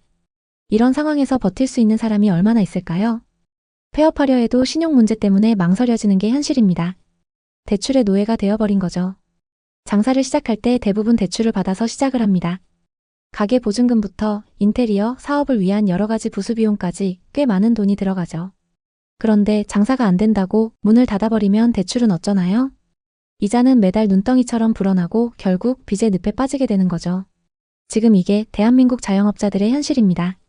게다가 부동산 상승장일 때 수억짜리 아파트를 60% 이상의 대출로 산 사람들이 많아요. 집값이 올랐으면 좋았겠지만 지금처럼 집값이 떨어진 상태에서는 이자 부담을 감당하지 못해 멘탈이 붕괴되는 거죠. 이게 바로 한국판 부동산 위기의 시작입니다. 빚 때문에 고통받는 사람들이 너무나 많고 그 여파가 개인을 넘어 사회 전체로 퍼지고 있습니다. 자영업자들의 폐업이 속출하고 가계부채는 2,000조라는 천문학적인 숫자를 돌파했습니다. 이 숫자는 단순한 통계가 아니라 여러분과 저의 삶에 직접적인 영향을 미칠 수 있는 현실입니다. 먼저 코로나 팬데믹 시기를 떠올려 보겠습니다. 그 시절 자영업자분들이 얼마나 힘들었는지 다들 기억하실 거예요. 정부는 재난지원금을 지급한다고 했지만 그 지원금의 실상을 보면 씁쓸합니다. 전체 지원금 중 현금으로 지급된 부분은 고작 10%에 불과했고 나머지 90%는 대출 형태였습니다. 김수연 씨는 30대 후반의 여성으로 2019년 코로나 직전에 서울 근교에서 작은 카페를 열었습니다. 그녀는 자신의 꿈을 이루기 위해 1억을 투자했는데 이 중 대부분을 사업자 대출로 충당했어요. 코로나가 곧 끝나고 손님들이 다시 몰릴 거야 라는 희망으로 버텼지만 팬데믹이 길어지면서 상황은 점점 나빠졌습니다. 매출은 반토막이 됐고 월 순수익은 100만 원도 안 되는 상황에서 이자는 매달 나갔어요. 최근까지 버티다가 결국 카페 문을 닫았습니다. 권리금은커녕 자리를 넘길 수 있다는 것만으로도 안도감이 들었습니다. 폐업 후에는 사업자 대출 때문에 새로운 사업을 하는 것도 힘들어졌다고 해요. 빚 때문에 제 꿈이 산산조각 났어요. 다시는 이런 실수를 반복하고 싶지 않아요. 이 사례는 한 사람의 이야기가 아니라 자영업자 550만 명 중 6, 70%가 월 순수익 100만 원 미만인 현실을 보여줍니다. 이런 상황에서 버틸 수 있는 사람이 얼마나 있을까요? 폐업하려 해도 신용 문제 때문에 망설여지는 게 현실입니다. 대출의 노예가 되어버린 거죠. 생각해보세요. 가게 영업이 안 되는 상황에서 대출을 받으면 이자가 계속 쌓이게 됩니다. 이자는 매달 눈덩이처럼 불어나고 결국 빚의 늪에 빠지게 되는 거죠. 통계로 보면 2025년 현재 자영업자 폐업률이 10.8%를 돌파했습니다. 특히 그중 소매업이 20.8%, 음식업은 19.4%로 매우 심각한 수준이에요. 작년 한 해 동안 자영업자 100만 명이 폐업했는데 이는 대한민국 경제사에서 처음 있는 일이에요. 소매업에서만 30만 명 가까이, 음식점업에서는 15만 명이 넘는 분들이 가게 문을 닫았습니다. 왜 이렇게 됐을까요? 코로나 팬데믹 동안 온라인 쇼핑과 배달 문화가 완전히 자리 잡으면서 오프라인 상업시설, 특히 거리 상점들이 큰 타격을 받았습니다. 사람들이 외출을 줄이고 집에서 모든 걸 해결하는 문화가 확산되면서 로드샵 매출이 급감했어요. 매출이 줄면 당연히 대출 이자를 갚기 힘들어지고 결국 폐업으로 이어지는 악순환이 시작된 거죠. 이게 바로 우리나라의 현재 모습입니다. 이제 이 문제를 과거 현상과 비교해 보겠습니다. 2008년 미국의 글로벌 금융위기를 떠올려 보세요. 이른바 서브프라임 모기지 사태였죠. 서브프라임은 신용이 낮은 사람들에게 무리하게 대출을 해준 제도를 말합니다. 갚을 능력이 부족한 사람들에게도 은행들이 마구잡이로 돈을 빌려줬어요. 왜냐하면 집값이 계속 오르고 있었으니까요. 2001년부터 2007년까지 미국에서는 집값이 상승하면서 이런 식의 투자가 성행했어요. 예를 들어 10억짜리 집을 9억 대출로 사서 1억만 투자하고 나중에 집값이 12억이 되면 2억의 차익을 얻는 구조였죠. 이게 몇 년 동안 계속되면서 경제가 거품처럼 부풀어 올랐습니다. 하지만 집값이 멈추거나 떨어지는 순간 이자 갚을 능력이 없는 사람들이 무너지면서 경제 전체가 휘청거립니다. 당시 미국 전체 주택 담보 대출 중 80% 정도는 비교적 안정적이었지만 그 나머지의 부실이 도미노처럼 전체 경제를 무너뜨렸어요. 집을 지을 때 주춧돌이 약하면 전체가 무너지듯이 경제도 밑바닥이 흔들리면 모두가 영향을 받습니다. 지금 우리나라 상황이 이와 비슷해요. 서울의 20억짜리 아파트를 10억 이상의 대출로 산 사람들이 많아요. 몇 년 뒤에 25억이 되면 좋지만 만약 집값이 오르지 않거나 떨어진다면 이자 부담을 감당하지 못해 멘탈이 붕괴되는 거죠. 이게 바로 한국판 서브프라임 위기의 시작입니다.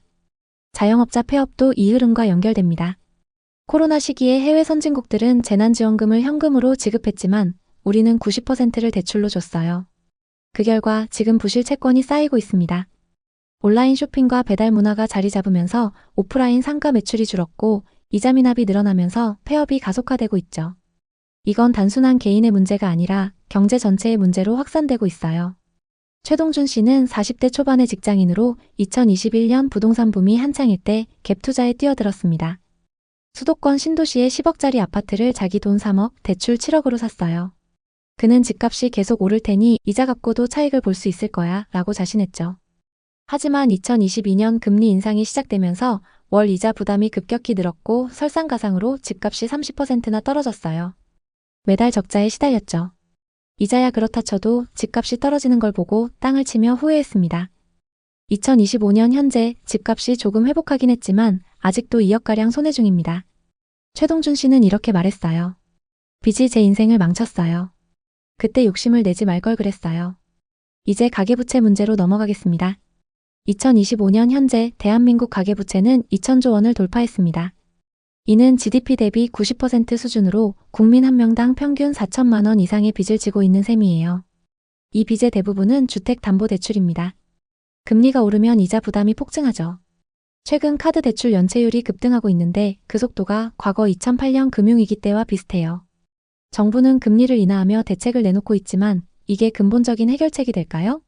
그렇지 않다는 의견이 많습니다. 왜냐하면 자영업자 폐업이 계속되면서 부실 채권이 계속 쌓이고 있기 때문이에요. ESC는 2022년 지방 상가를 투자했습니다. 5억짜리 상가를 3억 대출로 샀어요. 지역개발 호재가 있다는 소식에 임대 수익이 좋을 거야 라고 믿었죠. 하지만 개발이 지연되고 지역 인구 유출로 임대 수요가 없었어요. 이자는 매달 쌓여갔고 결국 올해 초에 손해를 보고 팔았습니다. 손실액은 1억 5천만 원이었어요. 김수현 씨는 제게 이렇게 말했어요. 빚의 공포가 정말 뼈저리게 느껴져요. 호재만 믿고 덤볐다가 큰 코 다쳤어요. 이 사례는 빚으로 무리한 투자를 했을 때 어떤 결과가 오는지 보여줍니다. 개인의 실패가 쌓이면 사회 전체가 흔들리게 되는 거죠. 금융권 상황도 살펴보겠습니다. 다행히 1금융권은 부실 채권의 충격을 어느 정도 버틸 수 있는 상태입니다. 하지만 문제는 2금융권이에요. 저축은행이나 카드사 같은 곳에서 부실이 터지면 충격이 상당히 클 겁니다.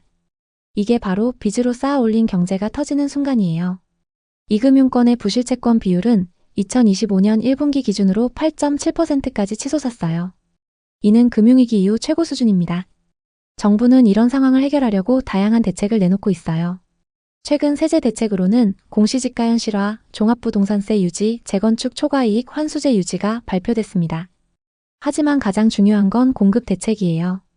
3기 신도시의 공급 속도를 빠르게 하면 2029년쯤 입주가 가능해요. 정부가 박차를 가하면 빠른 시기에 분양할 수도 있죠. 게다가 만약 분양가가 현 시세의 70% 수준이라면 예를 들어 5억짜리 아파트를 3억 5천만 원에 분양한다면 무주택 실수요자들은 분명 기회를 노릴 겁니다. 조성원가로 공급하면 더 저렴해질 수 있어요. 이런 정책은 한쪽으로 몰리는 수요를 분산시키는 효과가 있어요. 물론 이처럼 강력한 대책이 빠르게 적용되면 시장이 안정화되지만 약한 대책이 천천히 조금씩 나오면 효과가 크지 않을 수 있어요.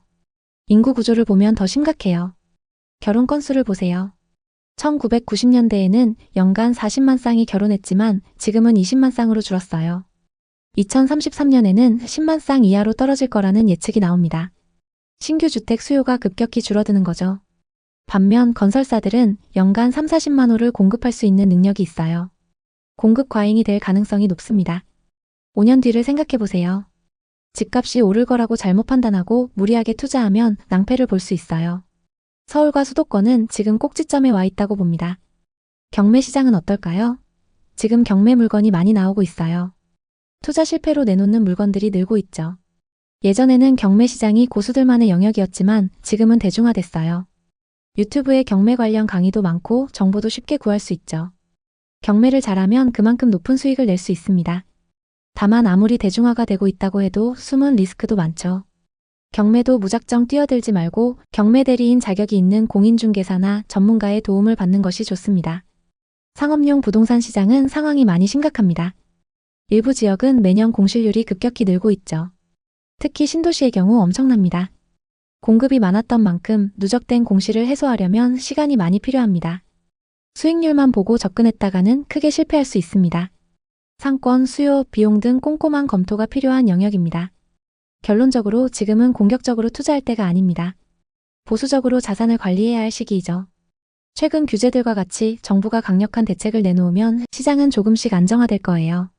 하지만 약한 대책이 나오면 일시적으로 집값이 반짝 오르다 다시 무너질 가능성이 높아요. 이럴 때 여러분은 꾸준히 경제 공부를 해서 실력을 쌓으셔야 합니다.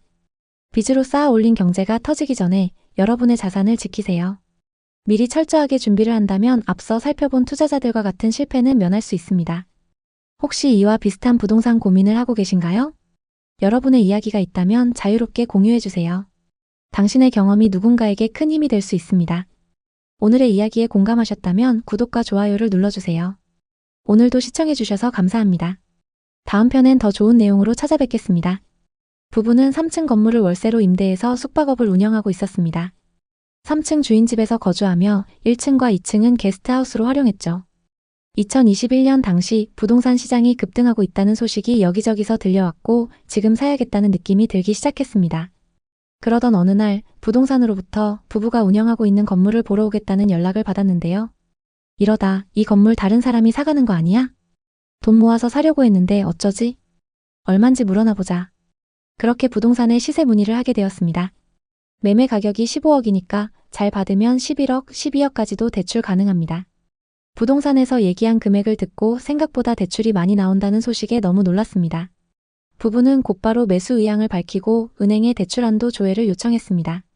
한도 결과가 나왔고 11억 5천만 원까지 대출이 가능하다는 회신을 받았습니다. 우리 3억 5천만 원 가지고 건물을 살 수 있는 거네. 벌어서 갚으면 돼. 지금 매출이면 충분히 가능해. 그렇게 부부는 영끌 투자를 결심했습니다. 이 부부는 지금 어떻게 됐을까요? 30대 후반의 지훈 씨네 부부는 제주도에서 게스트하우스를 운영하며 새로운 삶을 꾸려가고 있었습니다. 두 사람은 제주도 성산의 게스트하우스에서 일하며 쌓은 노하우로 애월에 정착한 지 2년 만에 검색만 하면 나오는 유명 게스트하우스를 만들어냈습니다. 그들의 숙소 제주의 밤은 애월의 푸른 바다를 배경으로 한 인테리어와 맛있는 음식과 와인 그리고 루프탑이 어우러져 20대 30대 청춘들에게 사랑받았습니다. 숙소는 성수기면 예약조차 하기 힘들었고 비수기에도 꾸준히 손님이 찾아왔습니다. 부부는 3층 건물을 임대해서 숙박업을 운영하고 있었죠. 3층 주인집에서 거주하며 1층과 2층은 게스트하우스로 활용했습니다. 그들은 2년 단위로 건물 전체를 월세로 임대해서 숙박 사업을 키워나가고 있었습니다. 제주도에서의 생활은 자유롭고 행복했습니다. 그러나 시간이 지나며 부부는 불안감을 느끼기 시작했습니다. 제주도 부동산 시장이 뜨겁게 달아오르고 있었기 때문입니다. 중국인 투자자와 서울 수도권 외지인들이 몰려들며 애월읍의 부동산 가격이 치솟았습니다.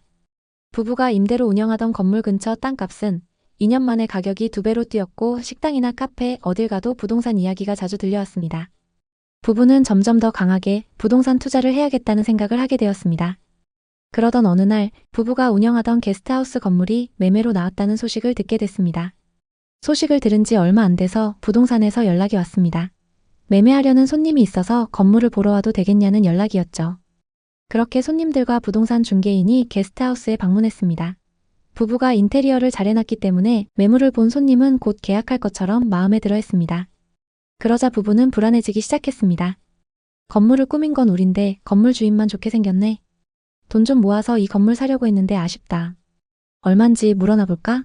부부는 곧장 부동산 중개업소에 연락해 시세를 확인했습니다. 2021년 8월 제주 애월의 건물 가격은 15억의 매물로 나와 있었습니다. 부부는 망설였습니다. 우리가 사기엔 너무 비싸다. 대출은 얼마나 나올까?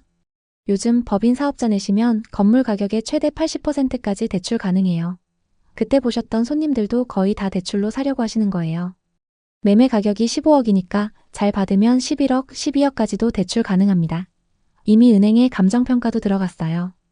생각보다 대출이 많이 나온다는 소식에 부부는 매수 의향을 밝히고 은행에 대출 한도 조회를 요청했습니다. 며칠 뒤 은행에서 연락이 왔습니다.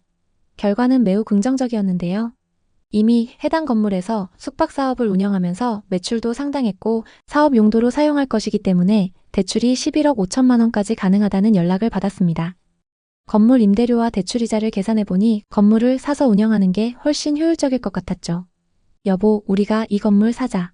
대출이야 벌어서 차근차근 갚아나가면 돼. 남한테 주기 너무 아까워. 그들은 이 건물이 사업과 주거를 넘어 자신들의 노력과 꿈이 담긴 공간이 될 것이라 믿었습니다. 계약은 순조롭게 진행되었습니다. 건물주와의 관계도 좋았기 때문에 건물 옥상과 마당 보수 작업도 흔쾌히 받아냈죠.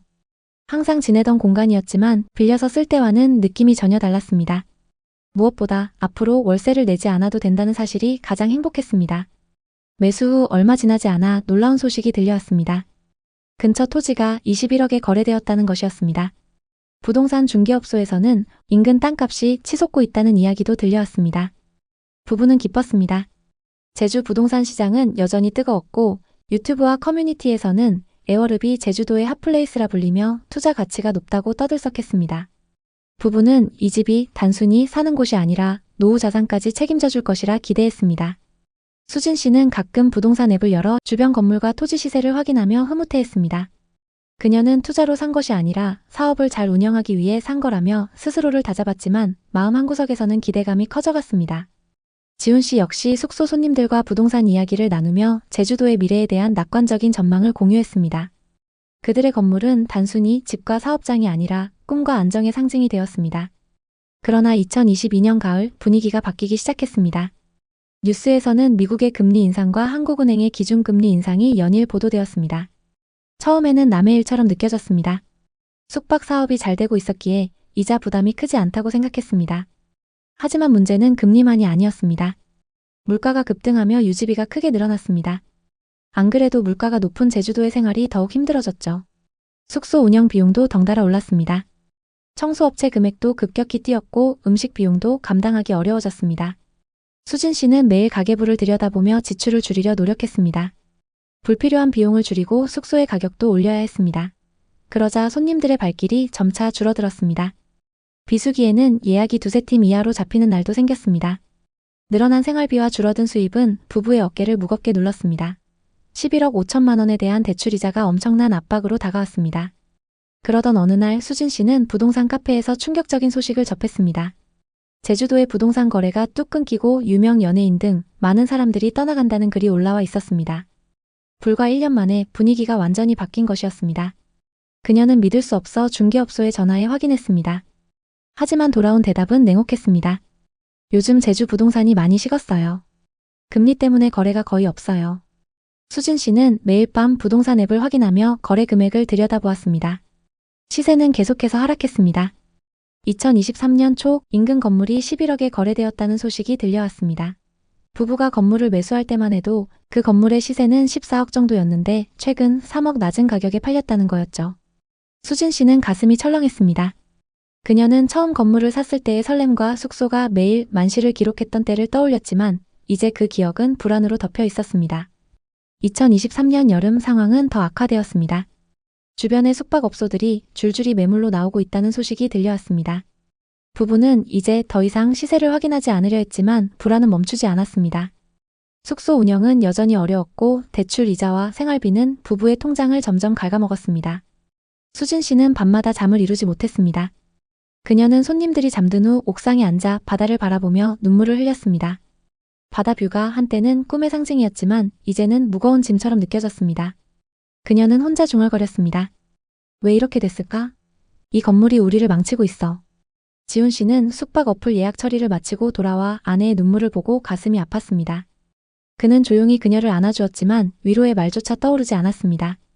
수진 씨는 손님들의 저녁 파티를 준비하다가도 이따금 우울감이 밀려왔습니다. 그녀는 남편 지훈 씨에게 털어놓았습니다. 이자 때문에 집중이 안 돼. 이게 다 무슨 소용이야? 지훈 씨는 야간에 숙소를 점검하며 혼자 한숨을 쉬었습니다. 대출 갚느라 평생 이렇게 살다 끝나는 건가? 제주가 천국이라던 게 다 거짓말이었어. 부부는 저녁 식사 중에도 침묵이 길어졌습니다. TV에서 제주도 관련 뉴스가 나오면 채널을 돌렸습니다. 제주도 물가 폭등으로 외지인들의 발길이 끊기고 있다는 소식을 접했을 때 좌절은 절망으로 바뀌었습니다. 수진 씨는 친구들과의 모임을 피하기 시작했습니다. 한때 제주 생활을 자랑하던 그녀는 이제 후회와 자책감에 사로잡혔습니다. 그때 왜 그렇게 자신만만했지? 이제는 좋은 척도 못하겠어. 지훈 씨는 숙소 손님들에게 미소를 지으려 애썼지만 속으로는 절망감이 쌓였습니다. 부부는 서로를 탓하지 않으려 노력했지만 가끔 다툼이 일어났습니다. 수진 씨는 울면서 말했습니다. 대출 이자 때문에 사업에 집중이 안 돼. 우리 꿈이 여기서 끝나는 거야? 지훈 씨는 답답한 마음에 소리쳤습니다. 나도 후회해. 하지만 어쩌라고. 그들의 관계마저 흔들리기 시작했습니다. 수진 씨는 밤이면 옥상에 앉아 하염없이 바다를 바라보았습니다. 그녀는 이 건물을 계약했을 때의 설렘을 떠올렸습니다. 숙소를 성공시키겠다는 다짐. 그리고 안정된 미래를 꿈꾸던 시간이 주마등처럼 스쳐갔습니다. 하지만 이제 그 건물은 그녀에게 위로가 되지 않았습니다. 너무 섣불리 사버렸어. 그녀는 혼잣말을 하며 눈물을 닦았습니다. 2025년 8월. 시장은 약간의 회복 조짐을 보였습니다. 제주도 관광이 조금씩 살아나고 있다는 소식이 들려왔습니다. 하지만 여전히 부동산 시장은 어려웠습니다. 그나마 다행인 건 대출 이자가 조금 낮아졌다는 사실입니다. 수진 씨는 부동산 앱의 기록을 보며 더 이상 놀라지도 않았습니다. 하락은 충격이 아니라 일상이 되었습니다.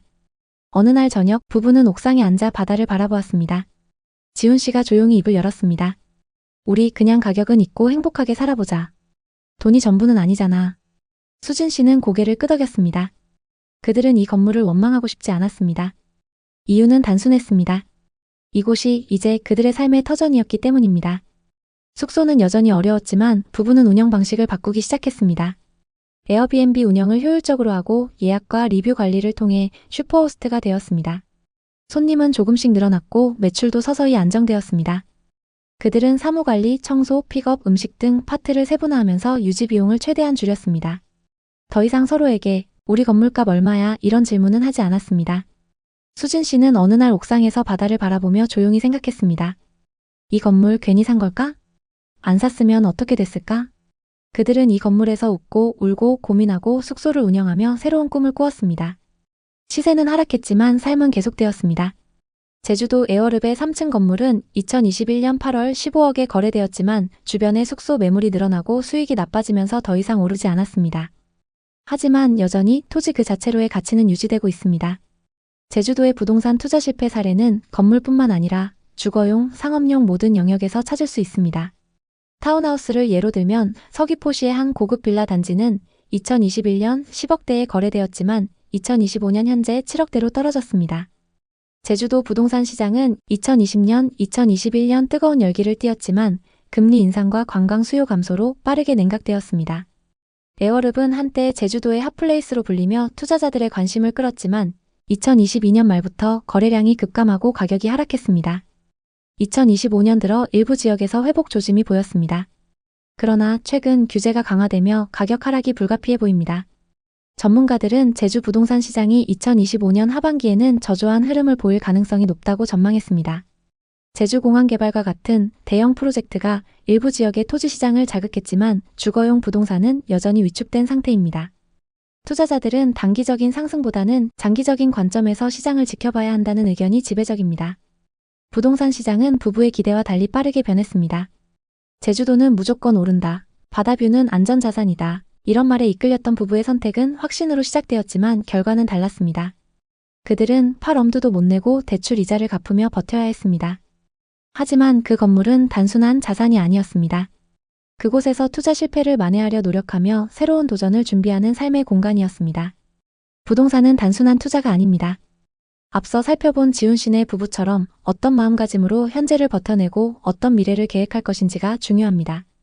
고점에서 사서 하락했더라도 그 공간이 가족에게 의미 있는 터전이라면 그것은 투자 이상의 가치를 가질 수 있습니다. 혹시 이와 비슷한 부동산 고민을 하고 계신가요? 여러분의 이야기가 있다면 자유롭게 공유해주세요. 당신의 경험이 누군가에게 큰 힘이 될 수 있습니다. 오늘의 이야기에 공감하셨다면 구독과 좋아요를 눌러주세요. 오늘도 시청해주셔서 감사합니다. 다음 편엔 더 좋은 내용으로 찾아뵙겠습니다.